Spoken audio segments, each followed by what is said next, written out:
Nous allons continuer. Je peux toujours dire que Dieu ne connaît pas avec le monde. Amen. Donc, voyons ce que Dieu est là.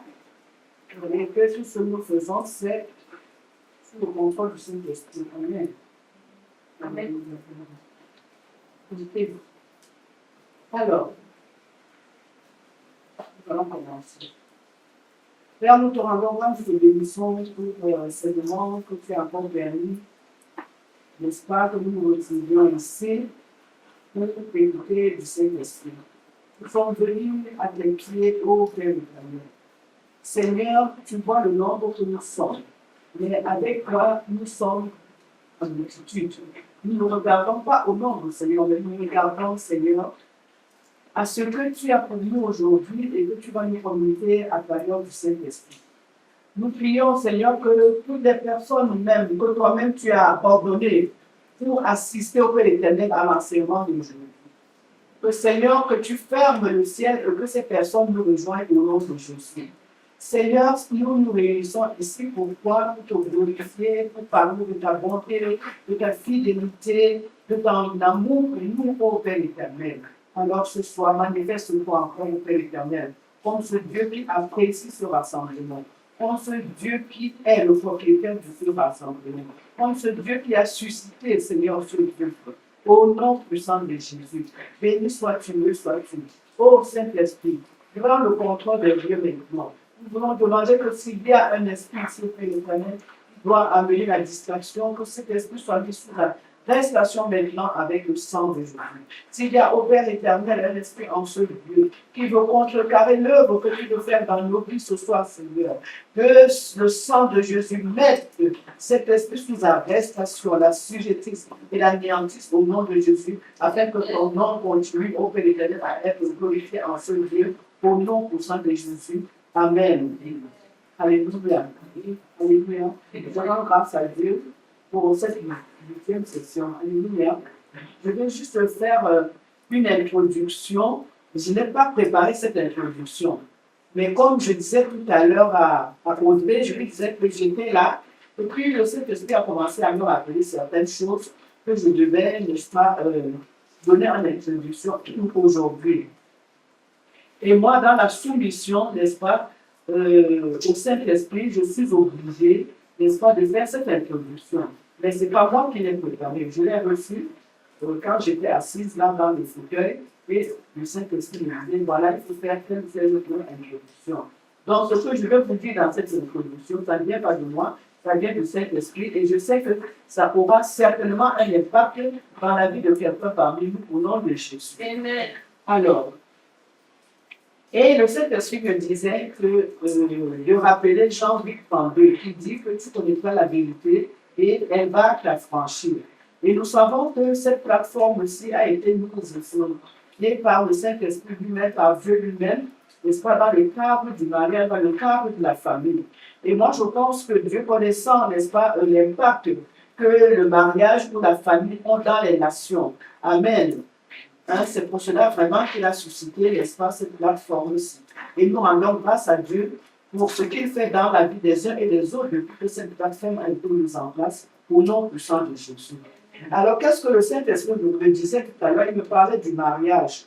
Et il donnait une autre définition du mariage que moi, je ne connaissais pas. Alléluia. Je ne pensais même pas à cette définition. C'est dire que Dieu considère le mariage comme un bateau, comme un véhicule, hein, n'est-ce pas, qu'il offre au conjoint pour conduire, prendre soin de cela, mais selon ses instructions. Il demeure le propriétaire, même vous les ayant offert comme don. Souvenez-vous que le titre général qui est donné à tout ce que nous faisons ici, à toutes les sessions, à tous les enseignements, c'est mariage, don de Dieu. Alléluia. Oui. Alléluia. Est-ce qu'on peut acclamer pour Jésus? Et il disait également que le mariage était un bâtiment que Dieu nous demande de construire avec des matériaux précis qu'il a mis à la disposition des conjoints pour que la fondation du bâtiment soit solide et durable. Ces matériaux, ce sont donc les différents principes contenus dans la banque de données appelée la Bible. Et il disait également que plus la fondation d'un bâtiment est solide, plus on peut élever le bâtiment en hauteur, c'est-à-dire avec plusieurs étages. Et qui dit étage dit le nombre des années illimité qu'un mariage doit durer. Qui dit étage veut dire, n'est-ce pas, le nombre de temps, n'est-ce pas, que les couples doivent vivre ensemble dans la joie et la gloire de son nom. Et il rappelait que plus, on dit vulgairement, plus la fondation est solide, plus la hauteur peut être très élevée. Donc, si une fondation n'est pas solide, on ne peut pas mettre plusieurs étages. C'est comme pour dire que si un mariage n'a pas une fondation solide, le mariage ne va pas durer longtemps. Or, pour Dieu, le mariage a une durée illimitée. C'est pour la vie. Alléluia. C'est pour cela que les enseignements que le Saint-Esprit nous donne ici, c'est pour, n'est-ce pas, constituer une fondation solide de nos foyers, de nos familles. Amen. Alléluia. Et par la même occasion, le Saint-Esprit m'a donné quelques définitions de ce qu'est un principe. Parce que vous savez, la dernière fois, il a énoncé 3 principes principaux qui conduisent à un mariage heureux. Et il a dit qu'il fallait comprendre ces 3 principes. Il y a d'abord le principe de quitter, de s'attacher et de devenir une seule chair. Amen. Et la dernière fois, nous avons donc, n'est-ce pas, parlé de quitter. Peut-être je vais, pour ceux qui n'étaient pas là, n'est-ce pas, je vais faire un petit briefing, juste les conseils que le Saint-Esprit nous avait donnés. Alors, le Saint-Esprit dit que selon la Bible, un principe, c'est quoi? C'est une règle, c'est une loi fondamentale qui sert de base de fondation à un système. C'est-à-dire que c'est quelque chose qui doit être fait pour que nous obtenions des bons résultats dans quelque domaine que ce soit de nos vies. Alléluia. C'est une règle générale, qui sert de base, qui sert de fondement à un raisonnement, à un bon fonctionnement d'un système. C'est une loi qui régit ou qui gouverne un système. Dans le monde, on peut par exemple prendre quelques exemples. La chimie ou la physique. Pour ceux qui ont fait la chimie et la physique à l'école, vous savez, il y a des principes. Dans le monde, on peut encore parler de quoi? De la morale. Par exemple, comment parler aux gens, comment s'adresser aux gens, comment vivre avec les gens. Bon, c'est vrai que dans plusieurs écoles maintenant, on ne parle plus de morale. Et c'est ce qu'on appelait, n'est-ce pas, instruction civique. Et vous voyez que c'était la manière de vivre avec les êtres humains. Dans une relation, dans une famille, dans un foyer, même au travail, même à l'église. Ça aidait beaucoup. Mais maintenant, je vois que dans les écoles, on ne le fait plus. Donc, ça fait partie, on peut appeler ça, c'est un principe. Et même dans la démocratie, nous voyons par exemple dans le gouvernement. Amen. Il y a la constitution, n'est-ce pas, qui régit le fonctionnement du gouvernement. Nous voyons par exemple, il y a les élections qui vont se passer bientôt. Il y a par exemple un processus qu'il faut suivre pour être candidat. Tu poses ta candidature, tu pourrais être retenu. C'est tout ça qu'on appelle principe. Alléluia. Donc, c'est des processus qu'il faut suivre et qu'on pourrait appeler système mis en place, par exemple, pour qu'il y ait des élections calmes, pour qu'il n'y ait pas de bruit, ainsi de suite. Amen. Et maintenant, par rapport à la Bible, par rapport à ce qui nous concerne, par rapport au foyer, par rapport au mariage, par rapport au couple, au conjoint, amen.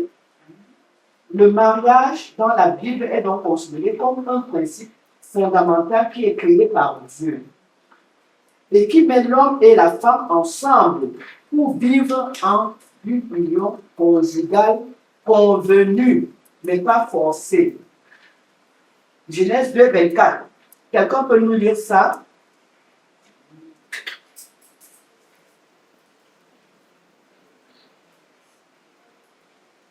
Rapidement, si quelqu'un peut nous lire ça. Genèse 2, 24. Pour démontrer que le mariage dans la Bible est considéré comme un principe fondamental pour créé par Dieu et qui met l'homme et la femme ensemble pour vivre en union conjugale. Genèse 2, 24.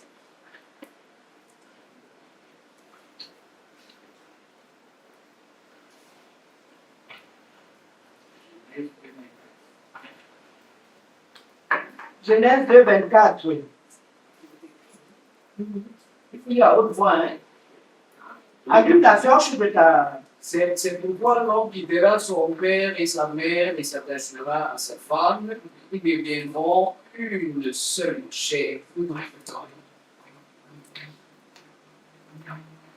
Oh, dans la Bible. René est un prophète. Il a dit qu'il fallait que la Bible soit revenue. Moi, je vais être sûr. Branchez dans vos téléphones et tout là pour. Alléluia.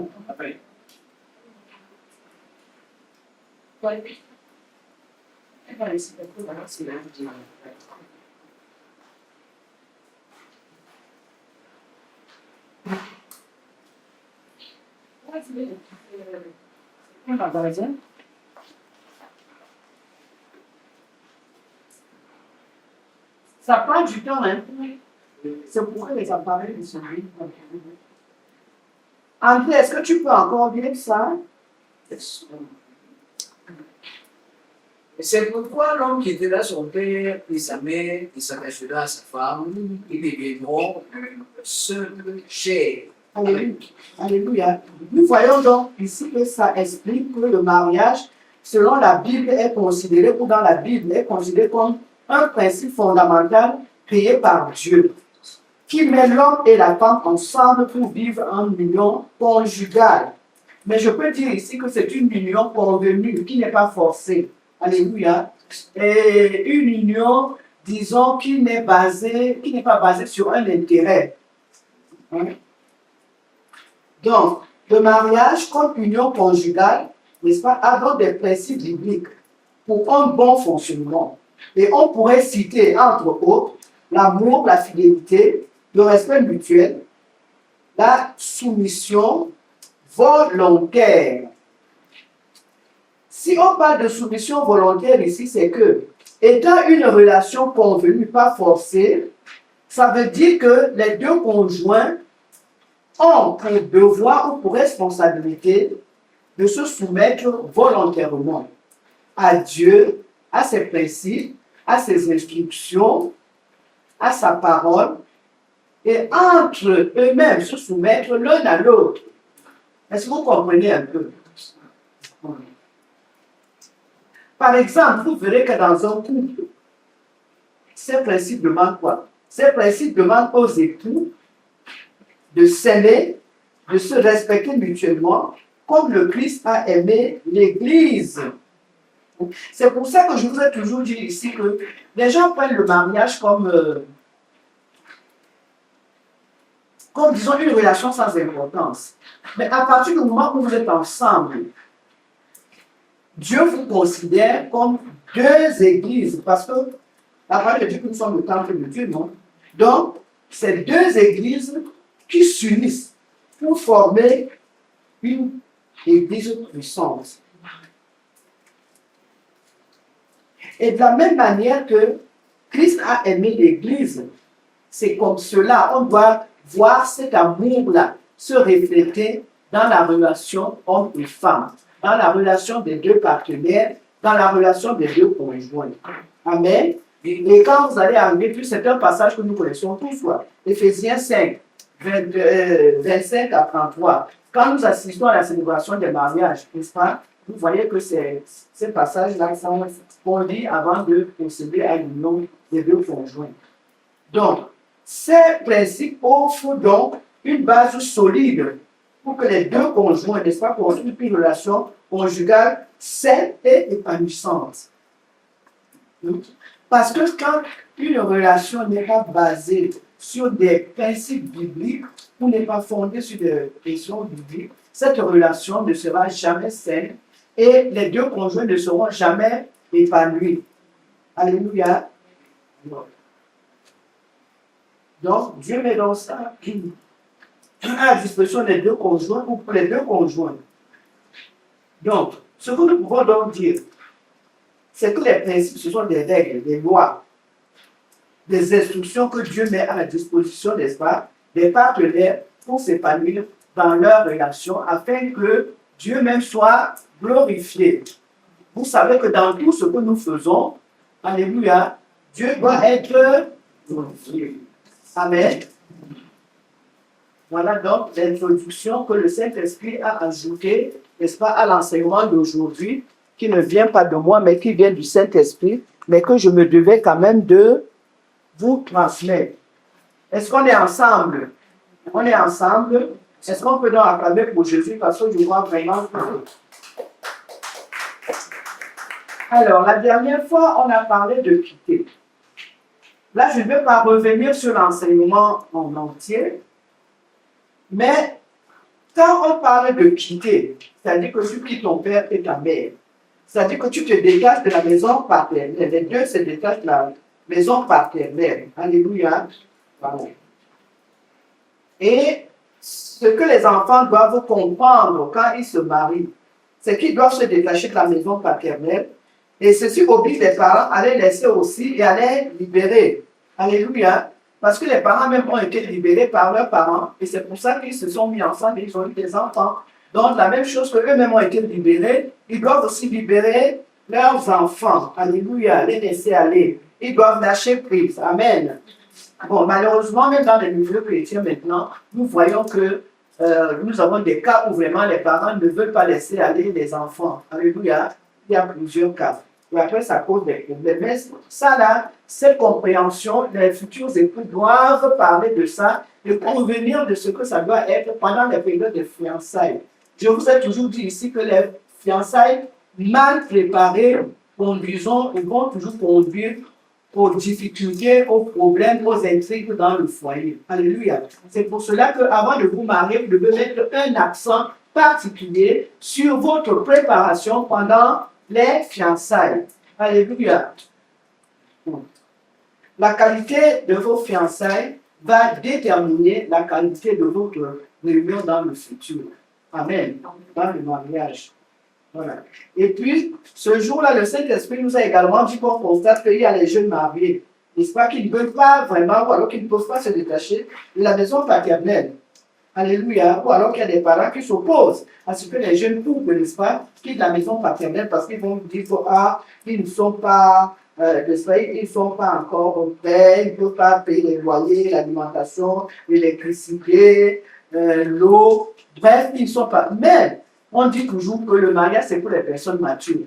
Alléluia. Et puis, quand on parle de maturité, on parle de maturité dans tous les domaines de la vie. Maturité, n'est-ce pas, dans la gestion de soi-même, la gestion de l'épouse, du mari, des enfants, de ses finances. Bref, alléluia, être indépendant. Si tu sais que tu n'es pas encore capable d'être indépendant toi-même dans certains domaines de la vie, alléluia, ça ne sert à rien de t'engager dans le mariage. Alors, maintenant, en conseil, qu'est-ce que le Saint-Esprit avait dit ce jour-là? Le Saint-Esprit nous avait dit que si on veut fonder un foyer, ou alors si vous avez déjà fondé un foyer, vous devez apprendre à vous détacher, à vous séparer de la maison paternelle. Vous devez localiser une nouvelle demeure, vous devez vous détacher matériellement, émotionnellement, quoi. Parce que vous formez tous les deux, n'est-ce pas, par les liens sacrés du mariage, une entité, une union autonome qui dépend de Dieu directement. Et Dieu devient votre gestionnaire principal. On est d'accord? Également, le Saint-Esprit nous a dit ce jour-là que les relations parents-enfants ne cessent pas. Non. Mais elles prennent fin. Elles ne sont pas ignorées ni abolies, même par Dieu lui-même. Ce n'est pas parce que vous quittez la maison parentale que ces relations sont abolies ou ignorées. Alléluia. Ces relations parents-enfants demeurent. Ça ne cesse pas jusqu'à la venue de Christ. Amen. Mais quant aux parents, les parents doivent aussi comprendre qu'ils doivent laisser les enfants, n'est-ce pas, être autonomes. Hein? il doit abandonner les enfants à la surveillance de Dieu. Parce qu'on a l'habitude de dire que les enfants ne sont pas la propriété des parents. Les parents ne sont que les gardiens. Les enfants sont la propriété et demeurent la propriété de Dieu. Alléluia. Les parents doivent les laisser au contrôle ultime de Dieu, qui les a unis pour le meilleur et l'excellent. Pas le meilleur et le pire, comme nous entendons ici quand on lit certains mariages. Cependant, les enfants, il a rappelé aux enfants, n'est-ce pas, de continuer à honorer leurs parents. Selon Éphésiens 6, 2 à 3. Quelqu'un peut lire rapidement. Je constate que vous n'avez pas vous dire. Ils doivent continuer à demander des conseils, certes, mais juste ce qui est bon et constructif pour les enfants, mais pas destructif. Alléluia. Parce qu'on va voir certains parents qui vont dire à leur fille, oh, mais comme tu vas là, voilà, c'est ça, tu dois faire. Non, non, non, non, non. Ce n'est pas bon. Et vice-versa, avec le Père. Alléluia. Éphésiens 6, 2 à 3. Éphésiens 6, 2 à 3, honore ton père et ta mère, c'est le premier commandement avec une promesse, afin que tu sois heureux et que tu vives sur la terre. Alléluia, vous êtes d'accord? Honorer papa et maman afin de vivre heureux et longtemps sur terre. Alléluia. Est-ce qu'il y a quelqu'un qui est ici pour avoir une vie écoutée? Non, nous avons la sémence de longévité. Alléluia. À travers le sang de Jésus. Amen. Hein? Hein? Hein? C'est ça. Alléluia. Hein? Alors, conclusion. Ce jour-là, le Saint-Esprit dit que les deux parties, c'est-à-dire les jeunes couples et les parents, doivent prendre des bonnes habitudes dès le début de leur vie ensemble pour éviter d'expérimenter les problèmes dont subissent ou souffrent la plupart des jeunes couples en ce moment. Parce qu'il y a beaucoup de jeunes couples qui souffrent, qui sont encore sous, n'est-ce pas, l'impact, qui sont encore sous l'influence de leurs parents. Et ça fait souffrir. Alléluia. Ça fait souffrir. Donc, les jeunes couples doivent tout faire pour chercher à pérenniser leur relation. Parce que pour Dieu, cette relation est une union sacrée.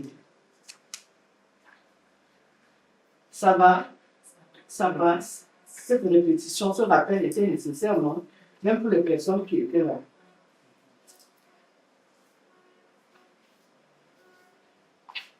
Nous allons donc passer au repas que le Saint-Esprit a pour nous en cette 8e session du 5 octobre 2025.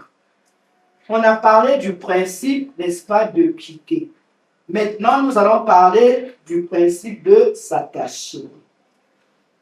Quand on parle de s'attacher, on parle d'un assemblage qu'on ne peut pas fondre, qu'on ne peut pas dissoudre. Un assemblage cohésif.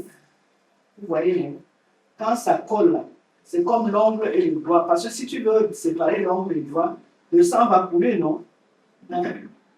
L'ongle va se déchirer.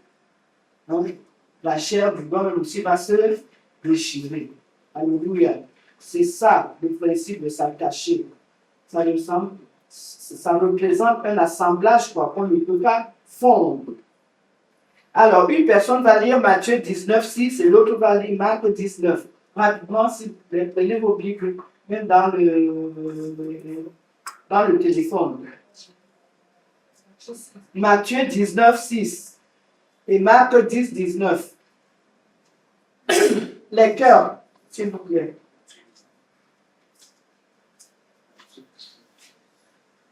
Matthieu 19, 6 et Marc 10, 9. Matthieu 19, 6, écrit, ainsi ils ne sont plus deux, mais ils sont une seule chair que l'homme donne. C'est pas ce que Dieu a dit. Alléluia. Tu as lu où ça? Marc 19. Matthieu. Maintenant, tu lis Marc 19.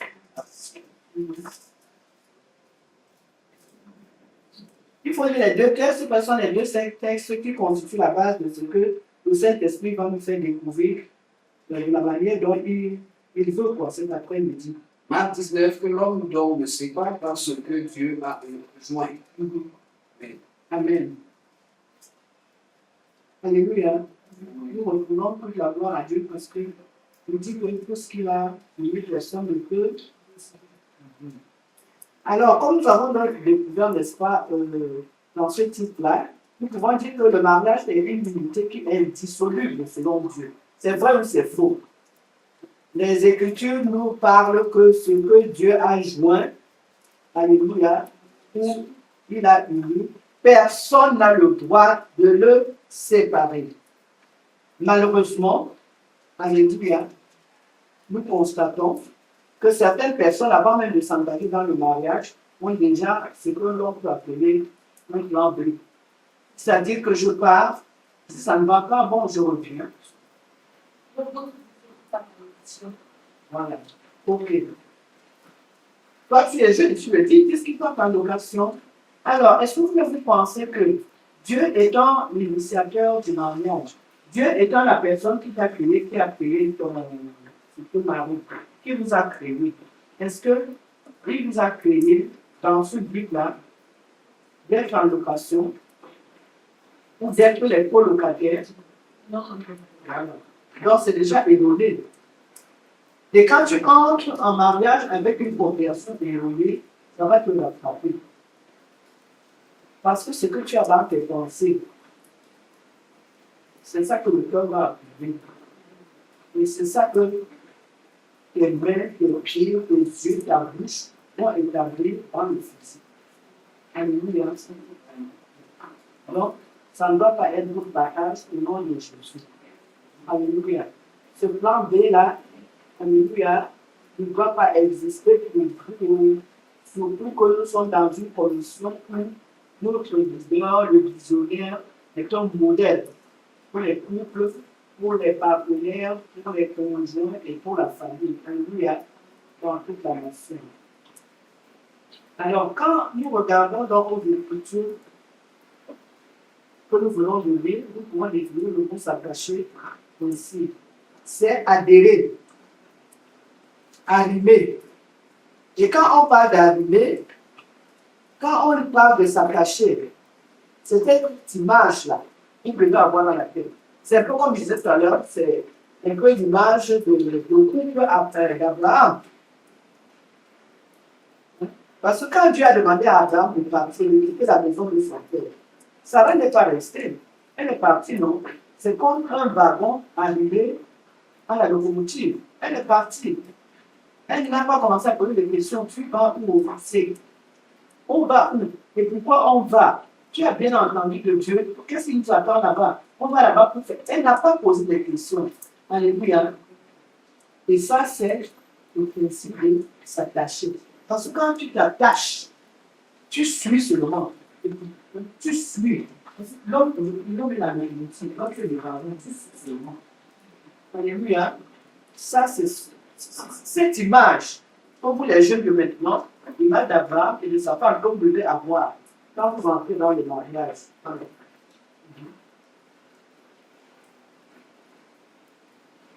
Ils sont partis tout simplement, hein, tel que Dieu l'a reconnu. Tel que Dieu a instruit Abraham, ils sont partis. Alléluia. Donc, je pense que vous les jeunes, vous avez un travail à faire au niveau de vos pensées. Parce que l'image que vous devez porter dans vos pensées, alléluia, c'est cette image que la locomotive que nous avons. Quand la locomotive démarre, le wagon suit, le wagon ne doit pas rester, le wagon ne doit pas chercher à quitter l'image avec la locomotive. Sinon, il y aura des dégâts. Alléluia. Mais vous savez que la femme a la perte de sang. C'est ça qui a fait la puissance de son imagination. Parce qu'elle savait que si elle touche aujourd'hui, alléluia, elle sera guérie. Donc, vous devez développer une puissance dans vos pensées, dans votre imagination. Vous dites que, quand je vais me marier comme ça, là, mon mari est la locomotive, moi, je suis le wagon, je suis seulement. Alléluia. Voilà. Et c'est pour cela donc on parle de s'attacher. Alléluia. On peut également dire que s'attacher, c'est coller ensemble. C'est vrai ou c'est faux. C'est soudé. Alléluia. C'est comme l'homme et le doigt, comme je venais de le dire. Vous voyez, quand vous soudez une pièce, même au niveau d'une porte, Quand vous dessoudez, le fer là-bas, ça se garde, non? On ne peut plus l'utiliser, c'est la même chose. C'est comme l'ongle et le doigt. Alléluia. Il fallait tout abîmer, il fallait tout détruire. Et vous pouvez plus vous en servir. C'est vrai ou c'est faux? Parce que si on parle du bois, il faut que tu enlèves ça. Si tu déchires ton doigt, tu pourras plus cela pour l'utiliser. Alléluia. Donc c'est la même chose.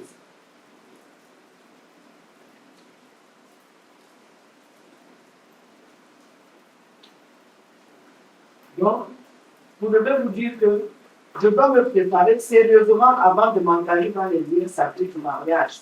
Est-ce que quelqu'un peut le dire cet après-midi? Je dois me préparer sérieusement avant de m'engager dans les lieux sacrés du mariage. Alléluia. Que Dieu vous écoute ainsi.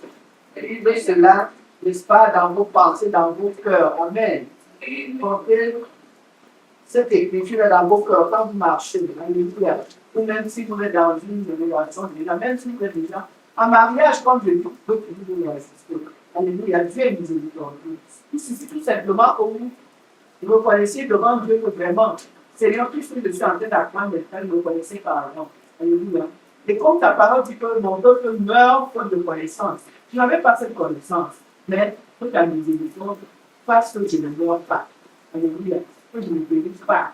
Que ma relation ne meurt pas. Que ma relation ne périsse pas. Alléluia. Donc, nous comprenons que Dieu a institué le mariage, ou alors, par le mariage, Dieu voulait, alléluia, que les deux conjoints forment une unité, une union forte. Et pour ce faire, l'homme et la femme, en ce qui est concerne, doivent quitter leurs parents et s'attacher. Ils doivent être soudés. Ils doivent former un assemblage fort, de façon que personne, ou alors vient de toutes les séparer, mais décoller. Ils sont donc soudés au niveau de l'esprit, de l'âme et du corps. Parce que vous devez savoir que, si je peux dire, la chronologie de Dieu en créant l'union qu'est le mariage, la chronologie, c'est d'abord l'esprit, l'âme, la pas des émotions, après le corps de Dieu en vie. Mais dans le monde actuel, on a renversé la pyramide. Les gens mettent souvent les physiques. C'est vous, hein? C'est vrai ou c'est faux? Hein? C'est vrai ou c'est faux? Voilà. Et vous savez qu'une pyramide, disons par exemple le verre. Si j'ai un verre, Dieu a créé le verre pour qu'il, quand on y met de l'eau ou de jus, tout ce que vous voulez. Mais si vous renversez le verre, est-ce que vous allez retenir l'eau? C'est la même chose que la pyramide familiale. Dieu lui voit d'abord l'esprit. Et quand on parle d'esprit, on parle du spirituel. C'est pour cela que Dieu dit de ne pas vous mettre avec les inconvertis. Parce que spirituellement, vous devez avoir le même esprit, vous devez regarder vers la même direction, pour pouvoir partager les choses de la même manière. Qu'il n'y ait pas de blocage, qu'il n'y ait pas de reflux, parce qu'après, ça crée des frustrations. Maintenant, il parle de l'âme. L'âme, ce sont les émotions. Alléluia. Il faut que chacun de vous puisse contrôler ses émotions, adhérer aux émotions de l'un et de l'autre, pour que votre opinion soit bien, pour que la communication soit bien, comme tout. Parce que s'il n'est pas d'accord au niveau des émotions, vous n'allez rien ressentir. Vous n'aurez même pas ce que votre papa a dit, une connectivité spirituelle. Vous n'aurez pas. Est-ce que vous comprenez un peu?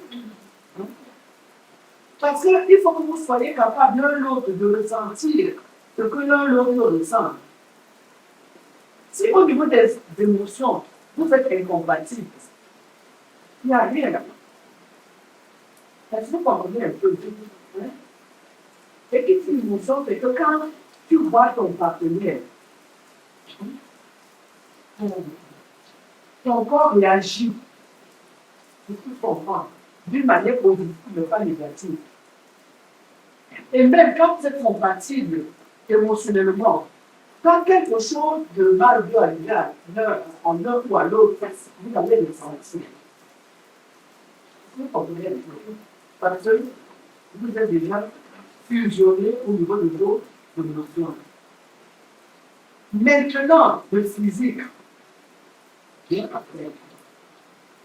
Parce que si spirituellement, vous n'êtes pas compatible, émotionnellement, vous n'êtes pas compatible, le physique aussi ne va pas donner.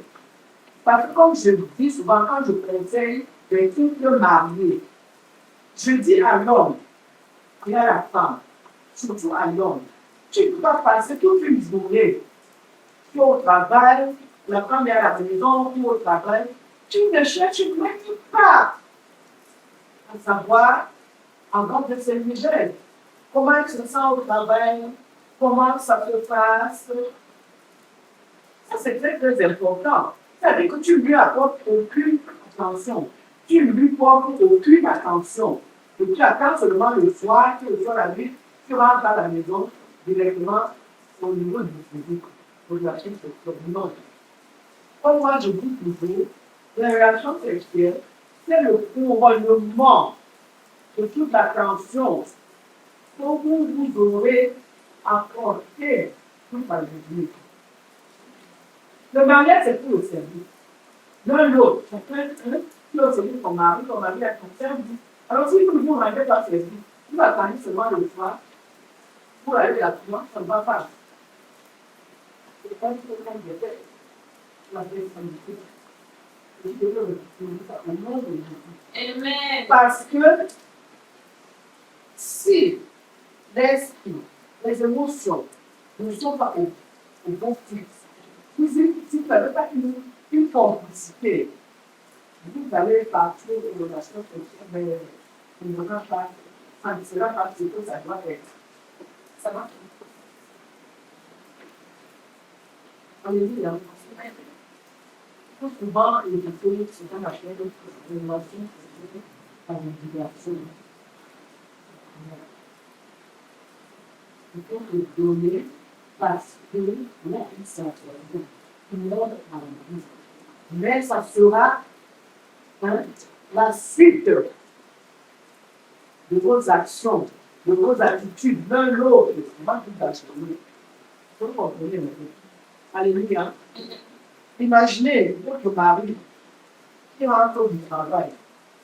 Il va se l'évaluer. Peut-être devant la télé. Doit faire à la culture. Et il ne vient pas là-bas. À la culture, il voit ce que ma femme fait, est-ce que je peux l'aider? Mais si c'est une école, ils sont là. C'est des gens ça.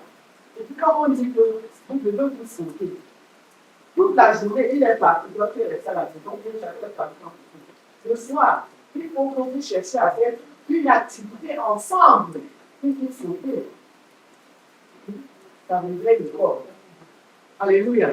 On ne peut pas dire plus parce qu'on ne parle pas de relation intime entre les gens. Alléluia. Et ce que vous devez savoir, c'est que s'attacher, ce n'est pas une liaison boulot et trou de la rue. Alléluia. Parce que quand vous montez un bleu sur la voiture, vous mettez le boulot sérieux. Quand il y a une collision, c'est pas ça. Alléluia. C'est pas ça. Il y a une agression. Il y a une sanction. Alléluia.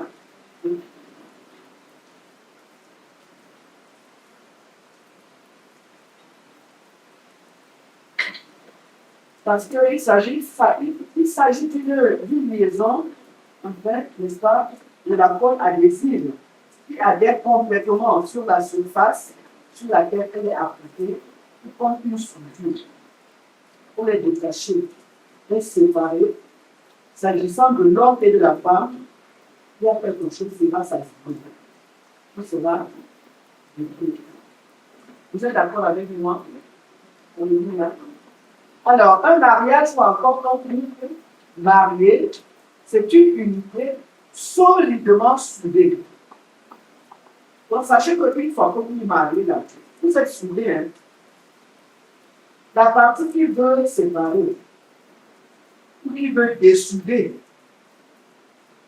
puis on a destruction, donc c'est là où c'est tout. Donc, il faut éviter ça. Et c'est pour cela que Dieu est la séparation et le divorce. Lisez Malachie 2,16.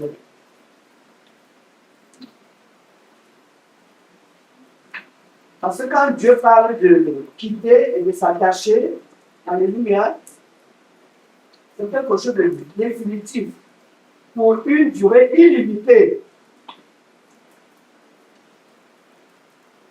Avant que vous lisiez le passage, comprenez que pour ceux qui sont déjà mariés ou qui veulent se marier, vous devez prendre connaissance de ces vérités et de ces exigences qui viennent de Dieu et qui sont mentionnées dans sa parole. Parce que ici, le Saint-Esprit nous renvoie toujours à une parole, n'est-ce pas, pour expliquer ces instructions qu'il nous donne, pour expliquer ses principes, pour expliquer ses lois. Alléluia. Malachie 2,16. Malachie 2,16, car j'aimais la création de l'Éternel, le Dieu d'Israël, et celui qui pure de violence sur les rois, dit à l'Éternel, dit l'Éternel des armées, verrez donc grâce à votre esprit, et ne soyez pas infidèles. Amen. Amen. Venez donc. Pardon, enregistre même ça dans le pasteur. Alors, maintenant, vous allez me dire, maman, qu'est-ce qui représente donc cette colle poésie s'agissant du langage? Alors, en attendant, on parle de l'amour, parce que pourquoi vous mariez si vous ne vous aimez pas l'amour? Hein? C'est parce que vous aimez pour vous marier. Donc, en attendant qu'on parle de l'amour, est-ce que je peux permettre ici de me lever sur la révélation du Saint-Esprit, que c'est l'amour qui est cette côte adhésive qui fait du mariage une unité inséparable, indissoluble. Alléluia. Et pour cela, vous allez commencer à lire chez vous le livre de 1 Corinthiens 13. Parce que je pense que dans la prochaine édition, nous allons parler de l'amour dans sa totalité. Alléluia.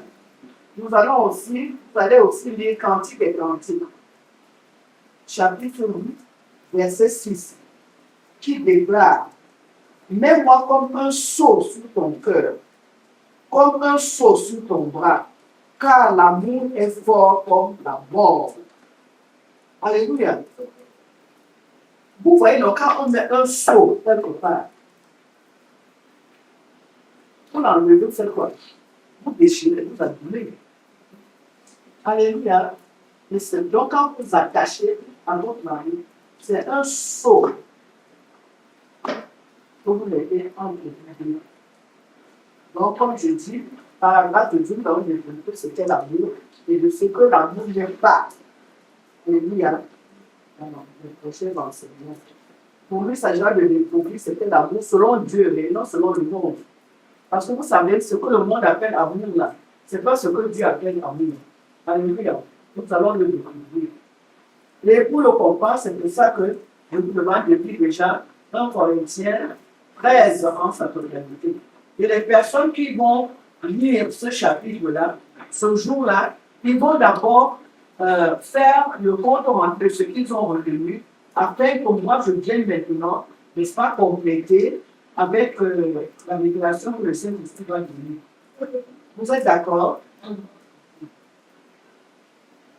C'est normal de dire à ta femme ou à ton mari que tu l'aimes. C'est indiscutable, c'est normal, non? C'est parce que vous vous aimez, hein, que vous êtes mariés. C'est pour cela que vous avez décidé de vous mettre ensemble pendant cette union. Mais ce que moi, le Saint-Esprit, veut que vous retenez ce soir, c'est que l'amour ne se montre pas seulement en parole, qui se montre d'abord et avant tout dans les actes et les actions. Vous êtes d'accord? Ça veut dire que chacun des partenaires doit être prêt à se dévouer pour l'autre, à chercher son bien, à lui faire du bien. On pourrait même parler d'une dédicace, d'un dévouement l'un pour l'autre. Alléluia. Ici, je ne peux pas expliquer plus parce que Papa nous a déjà expliqué ce que c'est que la dédicace, la dévotion par rapport au royaume. Tous les deux, là, vous êtes deux royaumes que Dieu a mis ensemble, deux nations que Dieu a mis ensemble. Alléluia. Donc, vous devez être dévoués, vous devez vous dédicacer. Alléluia. L'un pour l'autre. Par exemple, Dieu nous a parlé à bénir son fils, mais c'est de ce genre d'amour qu'il s'agit. Cet amour le signifie. Cet amour signifie le développement, la compréhension entre les deux partenaires, le temps, n'est-ce pas? Donc, pour vous dédier l'un à l'autre, l'intérêt que les deux partenaires se portent l'un l'autre, la communion qu'ils ont ensemble, le service réciproque qu'ils se rendent. Je vous ai dit que le mariage, c'est pour se servir. Vous servez Dieu d'abord, parce que c'est lui qui vous a mis ensemble, et après vous vous servez entre vous. Pas que la femme va faire tous les travaux de la maison, ou alors l'homme va faire tous les travaux de la maison. Toi, la femme, tu portes le pantalon à sa place. Alléluia. Ce n'est pas ça. Vous devez vous partager les tâches. Il y a des tâches que vous pouvez faire ensemble. Ou alors vous répartissez et vous faites une rotation. Alléluia. Est-ce que vous comprenez un peu? Voilà. C'est ça qu'on appelle aussi la complémentarité dans les rôles. Mais en ce qui concerne les décisions, vous partagez d'abord et c'est l'homme. Alléluia, qui représente Dieu, c'est lui qui a le dernier. Mais l'homme aussi doit savoir qu'il doit prendre une décision pour l'intérêt des deux, voire de toute la famille s'il y a déjà des enfants. Il ne faut pas qu'il soit égoïste. Il ne faut pas qu'il soit un tyran. Il ne faut pas qu'il soit autoritaire. Il ne faut pas qu'il impose. Toute décision qu'il doit prendre doit refléter l'écriture biblique. On n'a pas vu dans la Bible que l'homme doit être autoritaire ni un tyran. C'est vrai ou c'est faux? On a dit qu'il doit aimer sa femme comme Christ aime l'Église. Est-ce que Christ est un tyran vis-à-vis de nous? Hein? Non. Il a quoi? Il est compatissant. Il a un cœur de réconciliation. Il fait des compromissions avec nous, des compromis avec nous. Il n'est pas un bourreau avec nous. Il est miséricordieux. Alléluia. C'est ça que devrait être le chef de famille. Alléluia. Et si vous les femmes, vous constatez qu'il ne reflète pas ce que l'Écriture dit, vous ne devez pas monter sur les toits pour aller raconter pour mon mari comme ça, ma femme est comme ça. Non. Tout se gère dans la prière. Tout se gère d'abord avec Dieu. Alléluia.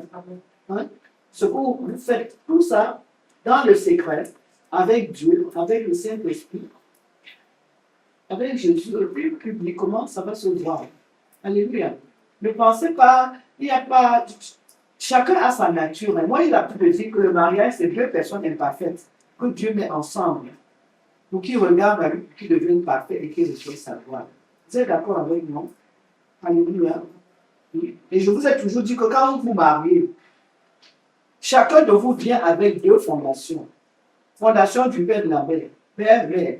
Donc il y a 4 fondations qui doivent fusionner pour donner une fondation selon le principe de Dieu.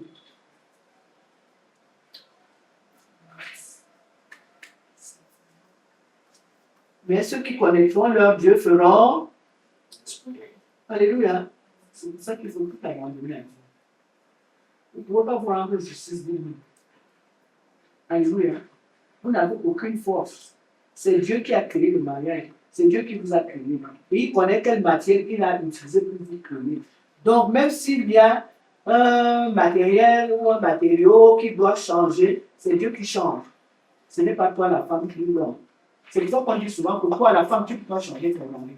Moi, le mari, tu dois changer la femme. Alléluia. Vous êtes d'accord avec moi? Alléluia. Parce que nous sommes les produits de sa création.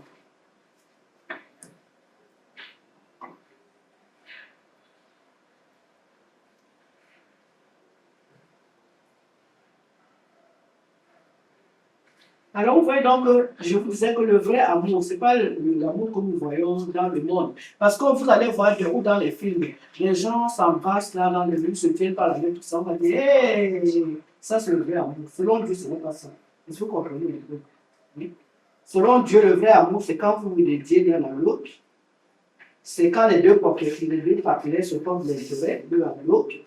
C'est quand vous communiez ensemble, hein, quand vous donnez des services de support. Parce que quand tu sers ton mari, c'est Dieu que tu sers. Toi, le mari, quand tu sers l'homme, c'est Dieu que tu sers. Alléluia. Tous les deux, vous êtes créés à son image, donc vous avez sa nature.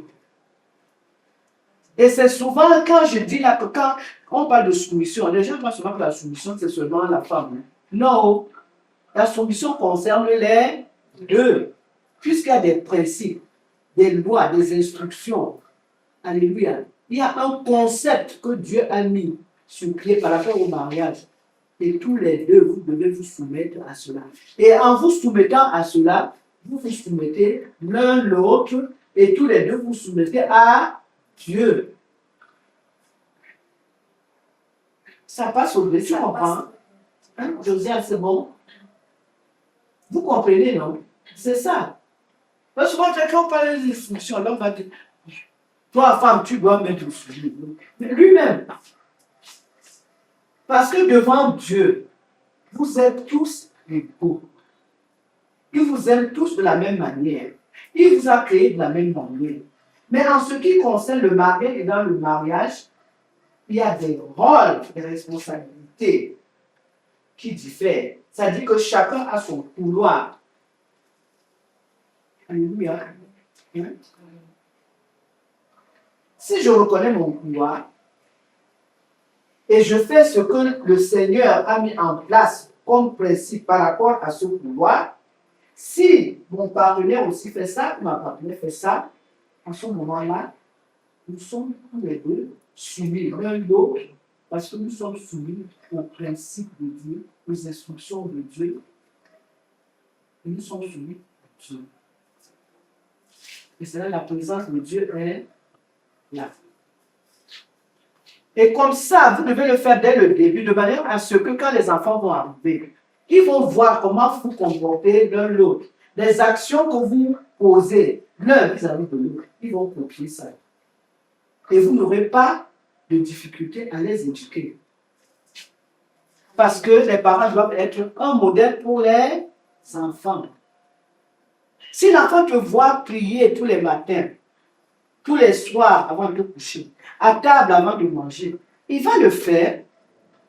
C'est vrai ou c'est faux? Mais si vous ne faites rien, les enfants aussi le feront bien. Alors si vous-même vous ne faites rien, vous allez demander aux enfants de faire ce que vous n'êtes pas. Dieu demande que les parents soient des modèles pour les. Et dans les, comment dirais-je, dans les enseignements à venir, nous allons également parler des différentes intimités que nous devons développer dans le mariage. Et ces intimités sont les résultantes d'un vrai amour selon Dieu. Tout à l'heure, je vous ai parlé de quoi? De l'esprit. Je vous ai parlé de l'âme. Après, je vous ai parlé du corps, du physique. Donc, à ces trois niveaux-là, vous devez développer des intimités qui s'y rapportent. Et vous devez ajouter les intimités intellectuelles et sociales à ces deux intimités. Alléluia. Dans les prochains cours, nous allons parler de ça. Amen. Et je prie Dieu que vraiment que les gens soient vraiment là pour... Parce que si vous développez ces 3 intimités, là, vous allez vivre, n'est-ce pas, le ciel sur la terre. Alors, par rapport donc à s'attacher, est-ce que quelqu'un a une question? Est-ce que vous avez été béni? Est-ce qu'il y a une question? Alléluia. Acclamons donc pour Jésus, s'il a été béni. Acclamons le Saint-Esprit. Alors, nous allons donc passer maintenant à la 3e partie qui est le principe d'une seule chair. Alléluia. La Bible dit que les 2 partenaires deviennent une seule chair. Alléluia. Nous sommes d'accord avec ça. C'est vrai ou c'est faux? Parce que quand on a vu le principe d'attacher, vous voyez qu'il n'y a pas de dissolution. Non? Si vous voulez dissoudre, il y aura des dégâts. Il y aura la destruction. Alors, nous savons donc que si on veut revenir à la session passée, le processus c'est, on commence par cliquer le Père et la Mère. Ensuite, on s'attache et finalement, on devient une seule chair. Amen. Nous sommes d'accord avec ça. Mais très souvent, plusieurs limitent le fait de devenir une seule chair à l'union intime dans le mariage. Je crois que j'ai déjà parlé de ça dans s'attacher. Amen. C'est-à-dire au fait que l'homme et la femme sont ensemble sexuellement. Non. C'est vrai que l'union intime en fait partie. Mais pour nous les chrétiens, écoutez bien, être une seule chair ne devrait pas dire qu'être ensemble du point de vue corporel. Nous ne devons pas mettre ça en premier lieu. Alléluia. Tant dans le cas du choix du conjoint que dans la réussite d'un foyer, d'un mariage, d'une famille. Je me fais comprendre. Parce que pendant les fiançailles, vous allez voir, bon, l'autre va dire que non, mais il faut qu'on essaye, de faire des relations sexuelles pour voir si on peut s'entendre. Est-ce que c'est comme ça? C'est ça que Dieu a dit. Donc, s'il vous plaît, les filles, ne faites pas ça. Les garçons, ne faites pas ça. Ne goûtez rien du tout. Prenez le paquet tel que Dieu vous le donne. Prenez ce don, ce présent tel que Dieu vous le donne. Et c'est à la nuit de noces que vous allez détacher. Alléluia. Et si Dieu voit que votre relation est centrée sur ce principe, il ne va pas vous donner un mauvais cadeau, ni un mauvais don. Alléluia. Il peut avoir peut-être des petites tâches, mais ce sont des tâches que Dieu met. C'est pour éprouver votre foi et voir est-ce que vous lui faites confiance. Amen. Prenez le paquet tel qu'il vous le donne et rendez-lui tout simplement grâce. Alléluia. Lui-même, il dit de rendre grâce en toutes choses. De rendre grâce continuellement. Éphésiens 5, 20. Alléluia. Là où il y a 2 témoins, la chose est établie. C'est vrai ou c'est faux? Alors, pour Dieu, en mettant l'homme et la femme ensemble, il met en place une communauté d'amour, de vie et de service. Et cela selon l'esprit, l'âme et le corps. Vous voyez, il revient encore dans la même chronologie en parlant d'une seule chair. Or, dans le monde, quand on va parler de chair, tout de suite, eux, ils voient le physique, ils mettent le physique devant. Non, c'est pas ça. Même en parlant qu'ils deviennent une seule chair, Dieu met des mots selon la meilleure chronologie. L'esprit, l'âme et le corps. Donc, nous devons comprendre que le mariage ne signifie pas simplement que le mari et la femme couchent ensemble. Non, non, non, non. Alléluia. Alléluia. L'ordre à respecter par les 2 partenaires, c'est l'unité spirituelle, l'unité émotionnelle et l'unité corporelle. Et après, vous complétez maintenant avec l'unité intellectuelle et l'unité sociale. Nous verrons ça quand on va parler des différentes intimités. Alléluia. Alors, ces aspects, comme je dis, seront développés plus tard, car les partenaires doivent développer ces 4 intimités dans le foyer pour un mariage heureux et stable. Qu'aucun vent ni tempête ne peuvent renverser, parce que ça constitue un mur de protection spirituelle tout autour de la relation. Alléluia. Alors, parler d'une seule chair ici, Dieu veut il veut montrer à quel point le mariage, le couple, représente et est une unité forte. Puisque vous êtes fusionnés. Alléluia. La nature, votre nature. Quand tu fais fondre 2 matériaux, ça devient solide, non? Pour casser. Voilà. 1 Thessaloniciens 5, 23 dit quoi? Qu'est-ce que l'apôtre Paul a dit? Je crois que l'apôtre Paul, hein? Thessaloniciens 5, 23, oh, papa. Paul a d'abord parlé de quoi? Il a d'abord mentionné l'esprit, ensuite l'âme et enfin le corps. Lisez pour que vous sachiez que ce que le Saint-Esprit vous dit ce soir, ce sur quoi il insiste, ça a de l'importance. 1 Thessaloniciens 5, verset 23, il écrit que le Dieu de paix vous sanctifie lui-même, tout entier, et que tout votre être, esprit, âme, corps et le corps soit conservé irrépréhensible lors de l'avènement de notre Seigneur Jésus-Christ. Amen. Et avant l'avènement de la vie de Jésus-Christ, là, c'est d'abord le mariage. C'est ça, non? Oui. Hein? Oui, oui. Vous comprenez, non? C'est pas moi qui écris, c'est la parole de Dieu. Parce que dans le monde, l'ordre est renversé.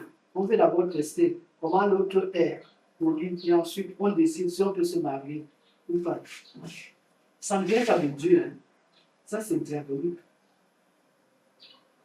Et maman, si, par exemple, une personne va faire des enfants avec une personne, une fille va faire deux enfants avec un monsieur, et le monsieur, parce que moi je l'appelle monsieur, c'est pas un nom. Je dis hein, ça, René, sa question-là est enregistrée. Ok, vas-y. Si elle a fait des enfants avec lui, et lui, il ne rejette pas le mariage, Oui. mais elle a, comme vous appelez ça chez les gens, dans ce pensée, le mariage. Oui. Est-ce que c'est faisable que d'abord les deux se... Bon, elle envisage se rencontrer. Elle envisage se marier. Est-ce qu'elle envisage se marier? Il y a l'affaire de présence. René, si ça enregistré, tu vas faire écouter au. Parce que moi, tout ce que je parle là, je ne peux même plus le. Donc, tu vas mettre l'enregistrement, elles vont l'écouter. Oui, si quelqu'un a déjà fait deux enfants avec un monsieur. Oui. Et maintenant, lui, dans sa tête, il n'envisage pas le mariage. Voilà. Mais elle envisage le mariage. Donc, si pour elle là, est-ce que c'est possible qu'elle peut se marier avec une autre personne qui va la prendre avec ses enfants pendant ce temps que l'autre qui a fait les deux enfants avec qu'elle n'envisage même pas vraiment fonder une famille avec elle? Est-ce que c'est même chrétien? Le monsieur est chrétien.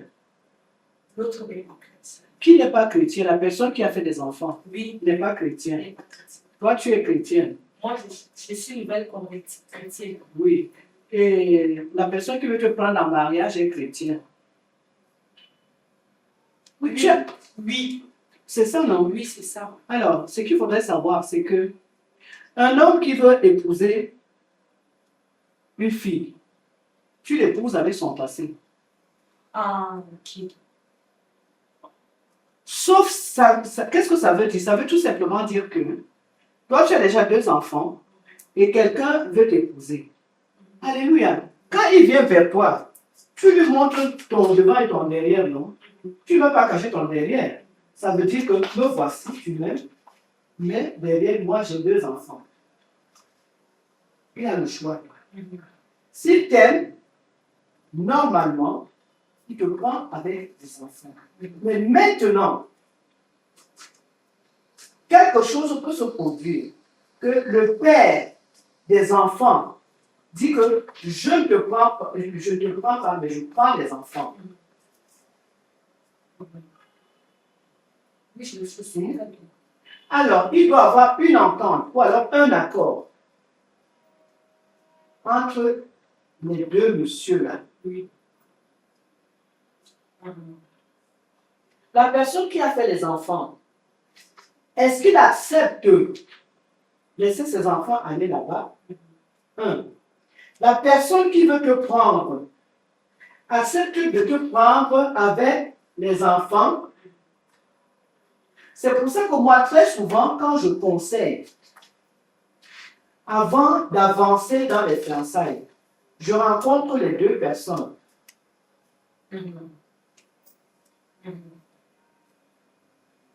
Papa, tu as fait les enfants ici. Tu veux les enfants? Tu ne veux pas ma mère. Toi là-bas, tu veux la mère. Mais est-ce que tu prends la mère et les enfants? Selon la réponse que l'un et l'autre vont te donner, c'est ce qui fera donc maintenant que toi-même tu décides. Parce qu'il faut prendre une décision qui ne frustre pas les enfants. Si maintenant, la personne qui a fait des enfants dit qu'il prend les enfants, il te laisse. Il va falloir maintenant qu'il y ait un accord de visite. Que quand les enfants sont en vacances, ils peuvent venir chez toi. Mais que ton mari aussi accepte qu'il reçoive les enfants.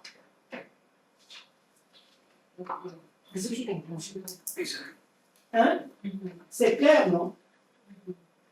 Parce que s'il y a une union qui est la plus complexe, la plus difficile, c'est les unions dans lesquelles il y a déjà des enfants. Et la question que je voudrais poser, c'est la procédure de mariage entre celle qui a des enfants et celle qui vient Sans enfants. sans enfant. Est-ce que c'est la même chose? Qu'est-ce que tu entends par procédure? À quel niveau? Je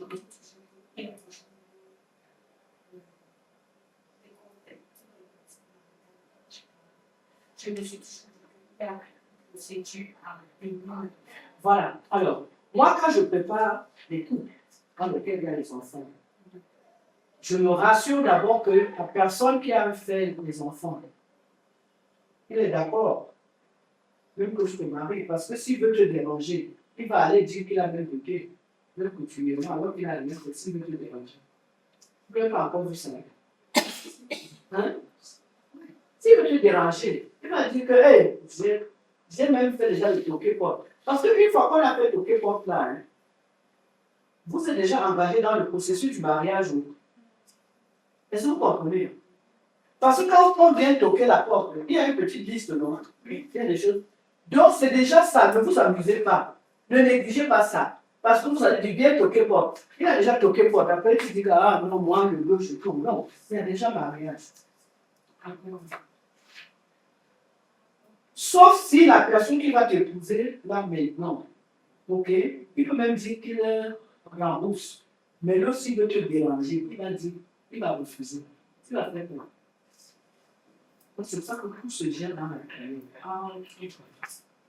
Alors, quant à la préparation du mariage, moi, ce que je faisais, c'est que s'il y a des enfants, je rencontre les 2 parties.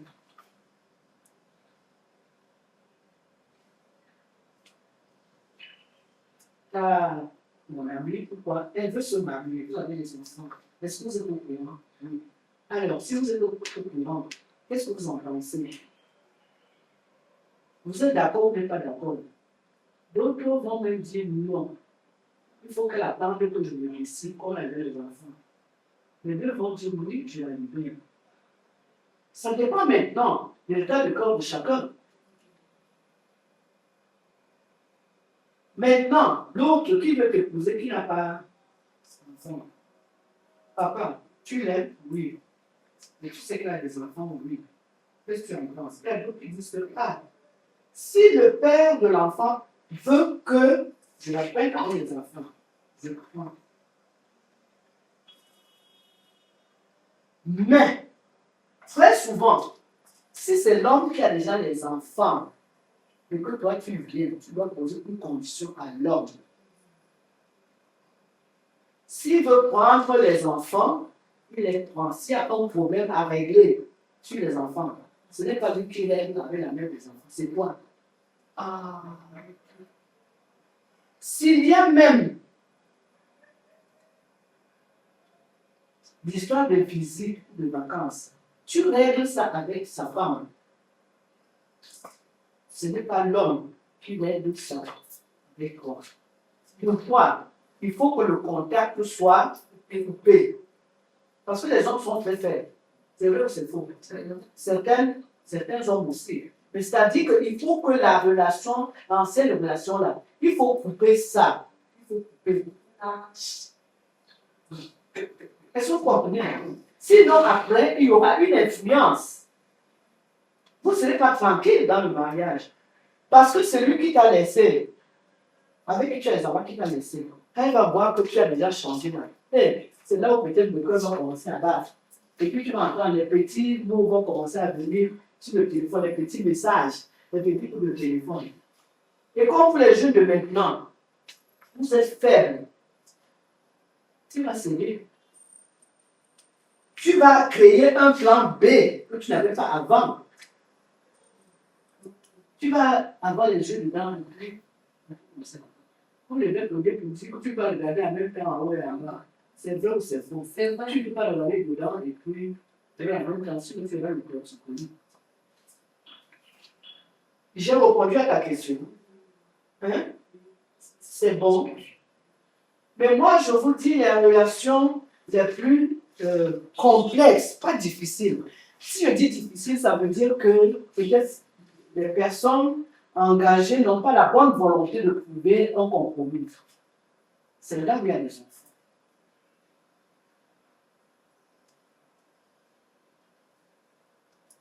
Surtout du côté de l'homme. Parfois, les femmes aussi, mais du côté de l'homme, c'est plus difficile. Quand il y a des enfants.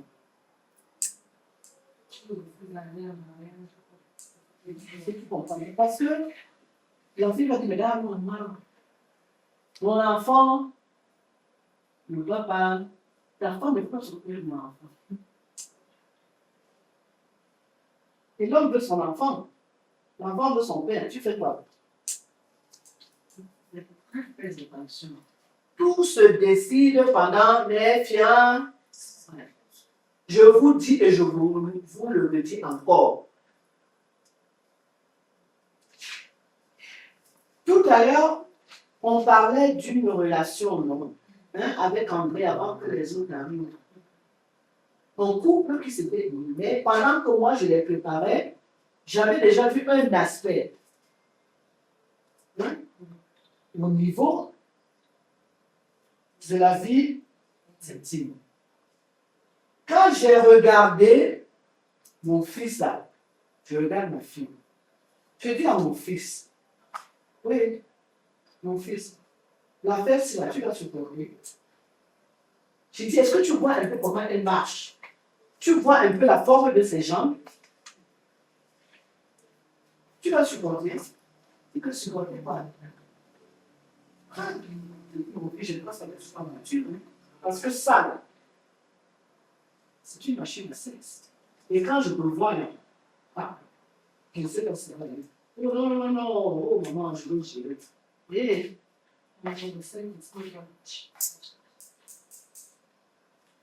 en moins d'1 an, il y a des tâches.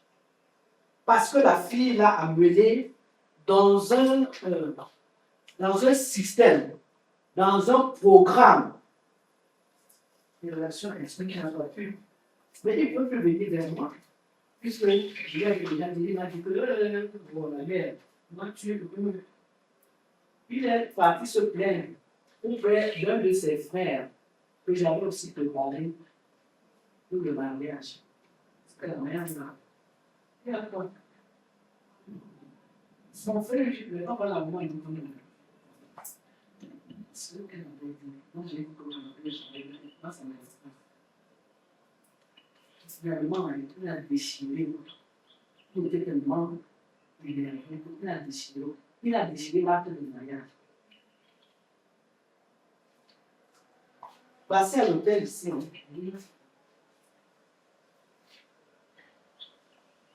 dernièrement, même je voulais qu'il vienne nous faire le fruit ici.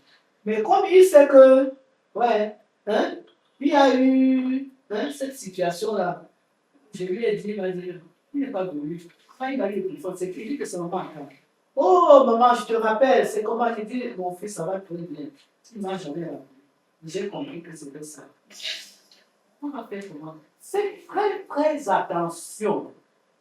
Pendant la période de fiançailles, c'est à toi que tu as parlé avec moi, non? Chacun fait sa liste. Ce que j'aime et ce que je n'aime pas. Et vous mesurez le pourcentage. Si c'est un pourcentage gérable, vous mettez d'accord. Si ce n'est pas gérable, mieux vaut briser les fiançailles que de divorcer. Parce que l'union du mariage se fait devant Dieu.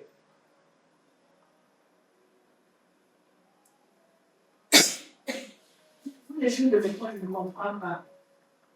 Vous allez souvent regarder les robes, les pantalons, aller au restaurant, aller je ne sais pas où. Comme il y a même les banques publiques, là aussi les banques publiques. Vous oubliez l'essentiel. Vous avez tout le temps d'aller au restaurant, tout le temps d'aller vous asseoir sur les bancs publics.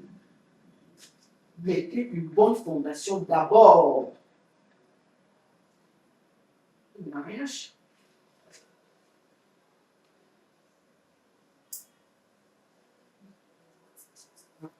C'est clair. J'ai répondu. Ça va.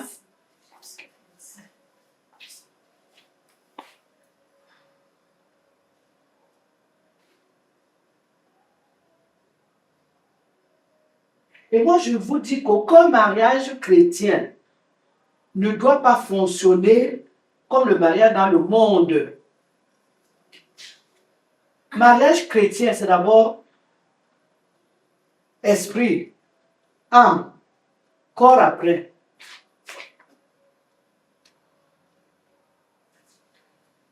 Et c'est pour ça que Dieu n'autorise pas le mariage avec les inconvertis, non? Hein? Parce que c'est que l'inconverti, lui, va regarder, il va chercher à appliquer les principes du monde. Alors que toi, chrétien ou chrétien, Dieu te demande de mettre en pratique ces principes. Tu vas faire comment?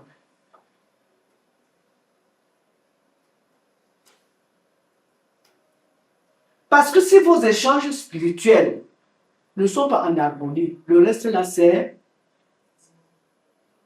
nul. Alors, vous allez chercher à passer du temps, 1 an, 2 ans, 3 ans de fiançailles pour après aller souffrir. C'est ça que vous voulez. Alors que vous avez tout le temps de vous préparer.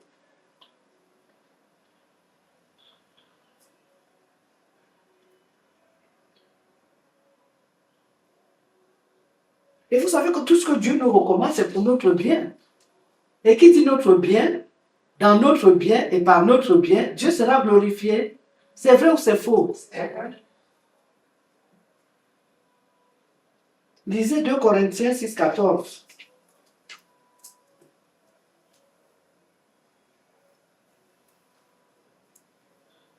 Parce que si vous n'êtes pas compatible au niveau de vos sentiments, il n'y aura même aucune sensation. 2 Corinthiens 6, 14, il est écrit, ne vous mettez pas avec des infidèles sous un joug étranger, car quel rapport y a-t-il entre la justice et l'iniquité? Ou qu'y a-t-il de commun entre la lumière et les ténèbres? C'est pas moi qui ai écrit, hein, c'est Dieu qui a écrit. C'est vrai ou c'est faux? C'est dit tout simplement que quand il y a deux unités, c'est-à-dire qu'au niveau spirituel et émotionnel, alors c'est là où la troisième unité vient, celle du physique, celle du corps.